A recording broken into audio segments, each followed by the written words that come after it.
Halo para pendengar, dimanapun kalian berada. Balik lagi di channel Gary Christopher. Oke, pada video kali ini gue akan kembali membahas web novel Kage no Jutsu Yakuza ni Narita Kote. Oke, di part yang ke-6 ini cerita akan berfokus kepada karakter Sid dan juga Claire yang berada di kota penjahat, yaitu Outlaw City. Oke deh, tanpa basa-basi lagi, mari kita mulai pembahasannya. Cerita dimulai dari karakter Sid dan juga Claire yang berada di Outlaw City. Ternyata saat itu sudah memasuki liburan musim gugur. Jadi sesuai rencana, mereka akan memburu vampir leluhur yang bernama Queen of Blood itu.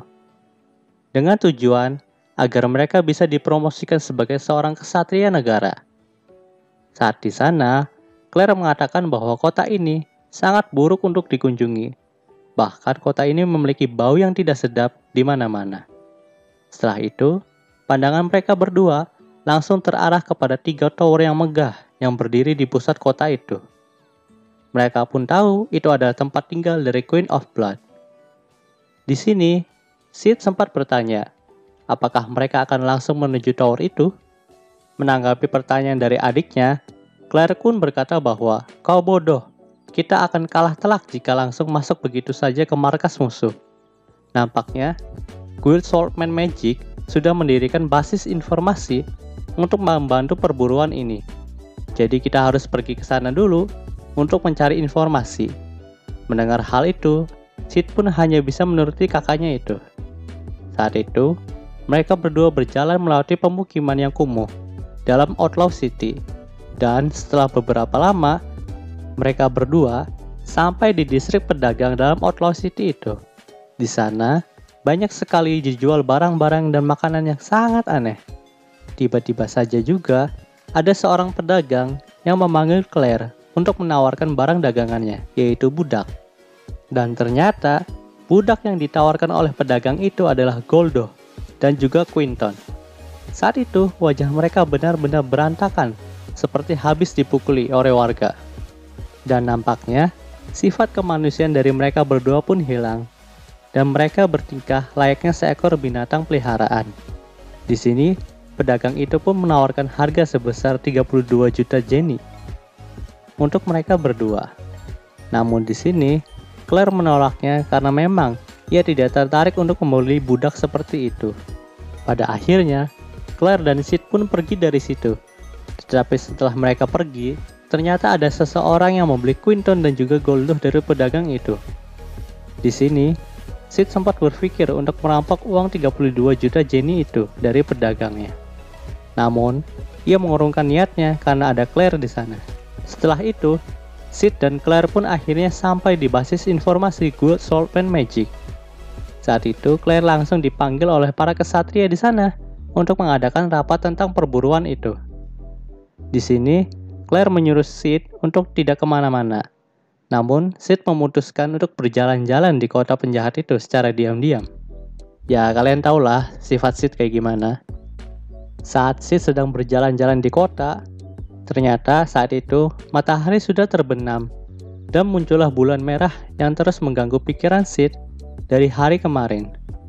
Namun di sini Sid tidak terlalu memperdulikannya dan hanya fokus berkeliling kota itu saja.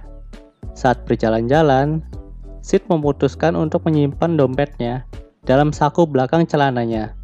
Hal ini dilakukan agar ia bisa menarik perhatian para pencopet untuk mencopet dirinya. Lalu saat itu terjadi, ia langsung menghajar copet itu untuk menjarah harta curian dari copet itu. Setelah menghajar sekitar 10 pencopet, uangnya pun berkembang dari 40.000 zeni menjadi 110.000 zeni. Di sini, Sid sangat senang karena ia bisa mendapatkan penghasilan tambahan, walau hanya berjalan-jalan saja dalam kota penjahat itu. Namun tiba-tiba saja, ada sebuah teriakan yang mengatakan bahwa seekor ghoul besar telah muncul. Setelah mendengarkan teriakan itu, reaksi tak diduga pun muncul dari para penduduk Outlaw City. Ada yang berlari karena mereka tidak bisa bertarung, ada yang tetap menjalankan terus bisnisnya dalam kios-kios itu. Namun, ada juga segerombolan orang yang menuju ghoul itu dengan wajah yang tersenyum. Melihat hal itu, Sid pun langsung mengikuti gerombolan itu dari belakang untuk memastikannya. Setelah sampai di tempat itu, ternyata para penduduk tadi sudah menangkap gol besar itu dan menjadikannya sebagai samsak atas kekesalan yang mereka rasakan. Lautan darah pun terhambur di tanah. Ada yang menusuk gol itu, ada yang menendangnya, ada yang melemparinya dengan pisau. Dan pemandangan itu sedikit membuka pandangan Sid tentang kota penjahat ini. Di sini Sid merasa bahwa Outlaw City benar-benar adalah kota yang sangat hebat, karena menganggap insiden kemunculan dari gol ini sebagai kejadian yang biasa terjadi setiap harinya. Sungguh, Outlaw City adalah kota penjahat sesungguhnya. Nah, setelah melihat hal itu, di sini Sid ingin menjalankan sandiwaranya lagi sebagai pria misterius yang akan menyelamatkan gol itu dari penduduk Outlaw City. Namun, saat ia ingin menjalankan rencana jeleknya itu, tiba-tiba saja gol yang telah ditangkap oleh penduduk Outlaw City itu pun tumbang. Sehingga di sini, Sid tidak bisa menjalankan rencana bodohnya lagi. Para penduduk Outlaw City pun juga kehilangan minatnya untuk menghajar gol itu. Dan mereka pun mulai berpergian dari situ. Saat itu, Sid juga memutuskan untuk kembali.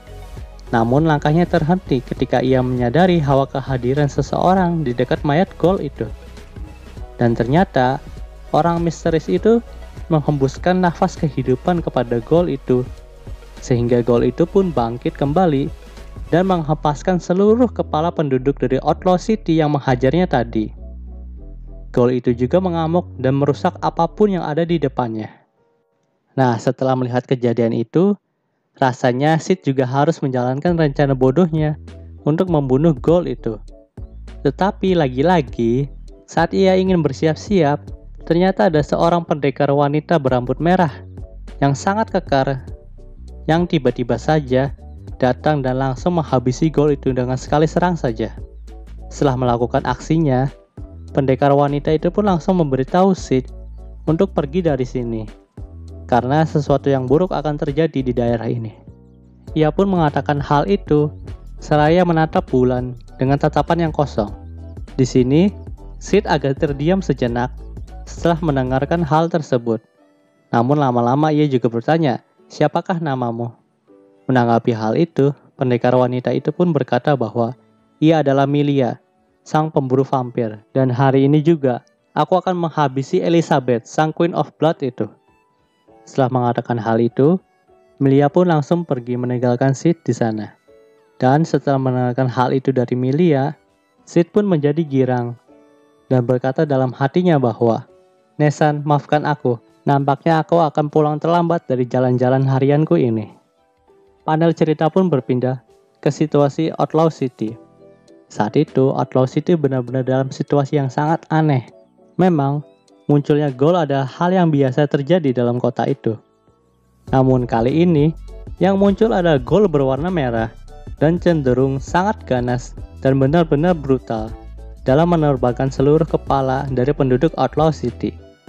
Panel cerita pun berpindah lagi ke salah satu distrik yang paling ramai di Outlaw City, yaitu distrik merah. Itu adalah distrik yang dipenuhi pekerja malam dan selalu ramai. Namun kali ini, ramainya distrik itu disebabkan dari kemunculan seekor gol merah yang menyerang para pekerja malam di sana. Saat itu, gol itu mengamuk dan mencabik siapa saja yang ada di depannya. Gol merah itu juga melompat ke arah salah satu pekerja malam yang bernama Mary. Karena memang Mary tidak bisa melarikan diri lagi akibat kakinya sudah kelelahan. Melihat situasi itu, Mary pun hanya terdiam dan pasrah menunggu ajalnya. Tetapi tiba-tiba saja, ada seorang berjubah hitam yang membelah gol itu dengan sekali serang saja, dan orang itu tidak lain adalah Shadow. Setelah menyelamatkan Mary, Shadow pun berkata bahwa Mary harus pergi dari sini, karena tempat ini akan berubah menjadi medan pertempuran. Menanggapi hal itu, Mary pun mengucapkan terima kasih dan menanyakan nama dari orang yang telah menyelamatkannya itu. Di sini, Shadow terdiam sejenak, lalu mengatakan bahwa dirinya adalah Shadow, dan aku adalah pemburu dalam bayang-bayang. Setelah mengatakan hal itu, Shadow pun langsung menghilang dari hadapan Mary. Tak berapa lama kemudian, Mary pun dihampiri oleh para seniornya yang telah khawatir tentang keselamatan dari Mary. Dan Mary pun mengatakan bahwa tadi dirinya telah diselamatkan oleh seseorang yang bernama Shadow. Mendengar pernyataan itu dari Mary, salah satu seniornya itu langsung mengatakan bahwa dirinya pernah mengetahui tentang Shadow. Dia adalah pemimpin dari Shadow Garden, yaitu salah satu organisasi yang memburu penjahat dalam bayang-bayang. Mendengarkan hal itu, Mary pun tersenyum dan menggumamkan ucapan terima kasih ke arah Shadow yang menghilang. Panel cerita pun berpindah ke karakter Claire yang sedang berlarian di lorong Outlaw City karena ia menyadari bahwa Sid tidak ada di dalam basis informasi dari Guild Swordman Magic. Claire juga mendengar dari seorang pendekar pedang yang mengatakan bahwa Sid tadi sudah keluar dan mungkin saja sekarang Sid sudah ditangkap dan dijadikan budak oleh pedagang di distrik pedagang. Setelah mendengarkan hal itu, Claire pun langsung kalap dan berusaha mencari Sid karena ia tidak mau hal buruk terjadi kepada adik kecilnya itu. Saat itu, Claire benar-benar mati-matian mencari Sid ke penjuru kota penjahat itu. Ia juga menanyakan ke setiap orang yang berpapasan dengannya tentang keberadaan adiknya itu. Ia juga mengatakan bahwa adiknya adalah bocah berumur 15 tahun yang memiliki rambut hitam. Setelah mengatakan hal itu, seorang pria pun berkata bahwa bocah berambut hitam yang kau cari itu mungkin saja telah dimakan oleh Ghoul, dan mayatnya ada di kerumunan itu. Pria itu mengatakannya sambil menuju ke arah kerumunan orang yang melihat korban dari serangan Ghoul tadi. Tanpa basa-basi, Claire pun langsung menuju ke sana dan langsung memeluk mayat yang berambut hitam itu sambil menangis. Walaupun belum tentu itu adalah mayat dari Sid, tetapi Claire tetap memeluk mayat itu dan tidak mau melepaskannya. Ia juga berkata bahwa ia sangat menyesal telah membawa Sid ke kota penjahat ini. Dan pada akhirnya ia pun mati dengan sia-sia. Setelah beberapa lama, ada seorang pendekar wanita yang menyentuh punggung Claire dan mengatakan bahwa dia pernah melihat bocah berambut hitam lain.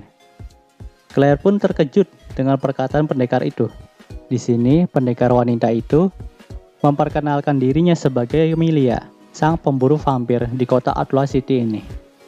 Milia pun mengatakan bahwa ia pernah melihat bocah berambut hitam yang tertawa terbahak-bahak ketika melihat serangan Ghoul itu. Di sini Claire mencoba membayangkannya, dan setelah itu ia berkata bahwa itu mungkin bukan adikku, karena ia tidak mungkin tertawa terbahak-bahak jika ada serangan dari Ghoul. Padahal di sini emang beneran itu Sid, tetapi Claire nggak tahu kalau itu Sid. Dan Claire juga nggak tahu kalau Sid punya sifat yang kayak gitulah. Ya, you know lah dalam ceritanya. Setelah mendengarkan penjelasan dari Claire, Milia juga mengatakan bahwa ia pernah melihat bocah lain yang berambut hitam. Dan bocah itu dibawa oleh para penjaga Queen of Blood ke dalam towernya. Mendengarkan hal itu, Claire percaya itu pasti adalah Sid. Di sini, Milia juga meminta maaf karena ia tidak bisa menyelamatkan adiknya saat itu.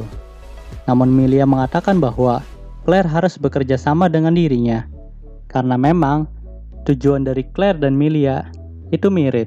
Claire memiliki tujuan untuk menyelamatkan adiknya, sedangkan Milia memiliki tujuan untuk melenyapkan Elizabeth, sang Queen of Blood.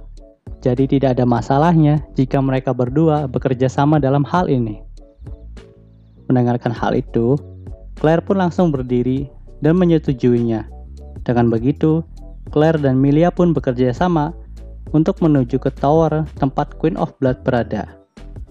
Sementara itu, ternyata Sid sudah kembali ke basis informasi dan tidak menemukan Claire di sana. Sungguh cerita yang menarik, men. Oke, mungkin segitu dulu pembahasan web novelnya kali ini. Jika kalian suka video ini, jangan lupa untuk like, komen, dan juga subscribe ya. Dan juga share agar gue lebih semangat lagi dalam membuat video dalam channel ini. Terima kasih telah menonton sampai titik ini, dan sampai jumpa. Bye.